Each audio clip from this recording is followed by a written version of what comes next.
If you had to choose three. You know, I'll go ahead and absolutely omit the hometown bias to Boulevard.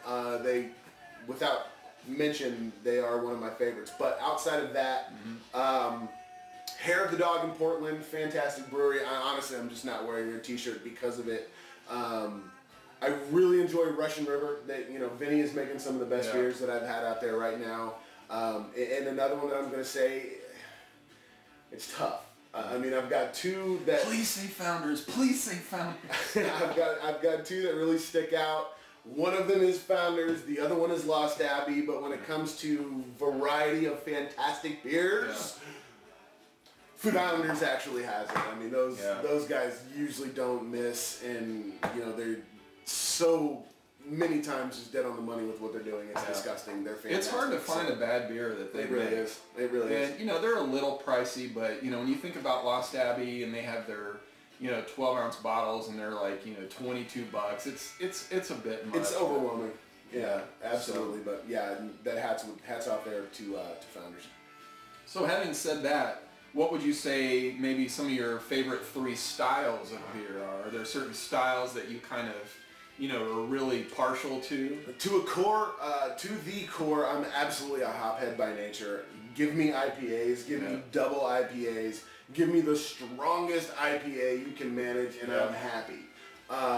If it pulls the enamel off your teeth, is that best? The fuzzier the mouth, the better. I think I'm there with you. Chewing on cotton, and this thing is leaving some fuzz, so I'm happy with it. I've always loved Belgians, but more specifically, golden strong Belgians. I think there's just something that they can do there. It's intriguing to me because it's just such a light color, but you get so much flavor and so much complexity, and they can range so much. So I'd say, golden Belgians would be the second one. And a third is something that I will say for the longest time I didn't even really appreciate, which is stouts. I have only recently, within the past few years, taken a true shine to stouts, and that would probably round out my top three. I think there's, it's one of the most versatile styles of beer. You can just do whatever. Well, and you pick three versatile beers. You've got your really hoppy beers, you've got your really dark stouts, and you've got your, what I would say maybe triples and Belgian pale strongs.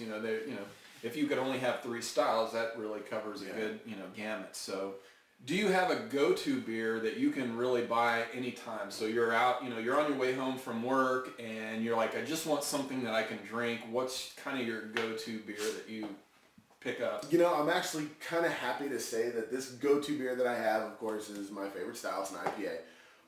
But it's in a can. So you can take it wherever you want to take it, wherever you want to go with it. And it's by a brewery in Durango, Colorado called Scott's Modus Operandi. Yep.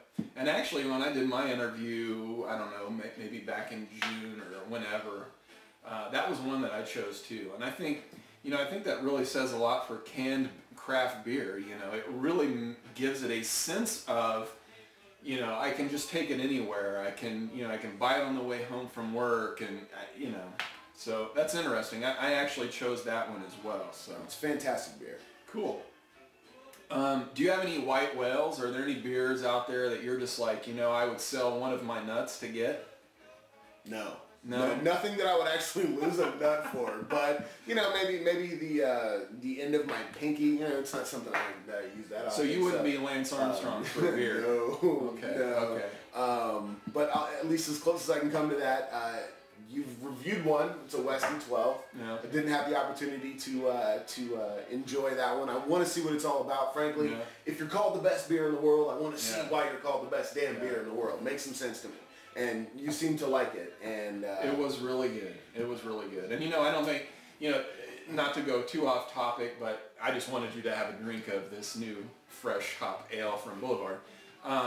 You drink something like a Westie, and it really is a good beer. It's hard to justify calling it the best beer in the world because there's so many different styles. But well, that's cool. What else? Any others out there you've just been dying to try? Maybe we'll try to get some. Yeah, I've always wanted to try a Portsmouth Kate the Great. It's such a rare release, such a hard to get a hold of release. I've always wanted to try that one. And especially after seeing the room that they have to work with, and they really do the best at a really small places. I've always really wanted to try that one. Honestly, one of my white whales I've gotten to have, which was a Pliny the Younger. Yeah. Fun story. I was out in Denver 2 years ago, and that's right. I remember this. Yeah, they actually had the Elder on tap, but they just ran out of the Elder on tap, so I was defeated, taking their recommendation. Were you down on your luck after that? I was down on my luck. I was sorry as a sack. And I asked their recommendation, and happily they said, well, just to replace it, we just tapped a Pliny the Younger. I'll go ahead and bring you one out. And yes, it was as fantastic as I thought it was going to be. I mean, and I know you've reviewed one from Growler on the show too, and man, it was yummy. I mean, you were probably too shocked at the time, but I probably would have said, bring me 4.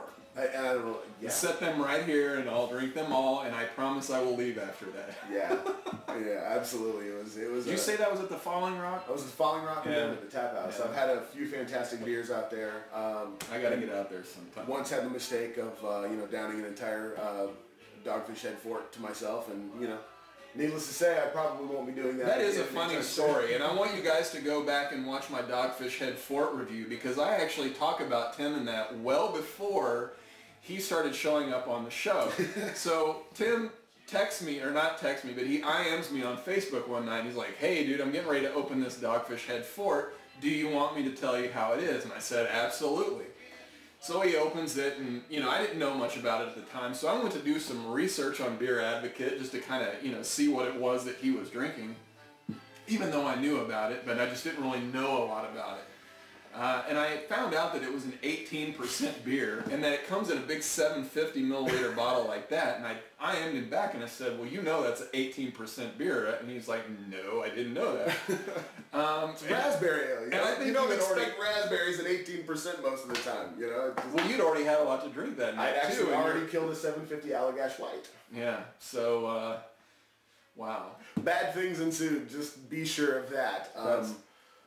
Yeah. That was a good story. That's going to be on the Hopry B-Reels. Yeah. If they ever exist, we'll tell those stories there. Next question, and this is one that's, I'm always interested to hear what people say, but do you have a beer philosophy? I do. Okay. Honestly, if anything, don't... And I'm going to go get a drink, so you guys go ahead and, I'm just kidding. No, actually, I think this is the best part, because I really want to know kind of what people think about beer. Do you take it serious? Do you not take it serious? Do you do both? No, I absolutely do, and I seem a little bit excited to answer the question, because I do have a philosophy about it, and really one of the things that I really don't want to see is breweries overcomplicating things. Mm-hmm. You've got some pretty fantastic beers out there, and then you've got some beers that could be fantastic beers that they're just trying a little too hard with, and it just turns you off from it. Yeah. I'm not going to name any beers in specific, but there's one, a couple that I have in mind that that are almost some of the best beers you've ever had, but they just take it a little bit too far. And really, I think they're just overcomplicating it. Let things be natural. Let the natural flavors of things come out. Just be simple with what you're trying to do. Because really some of the best beers that are out there can be made with 4 different ingredients. And, the German purity law has some sense to it, and it's based in, hundreds of years of practice, if not thousands, thousands of years of practice. Keep it simple.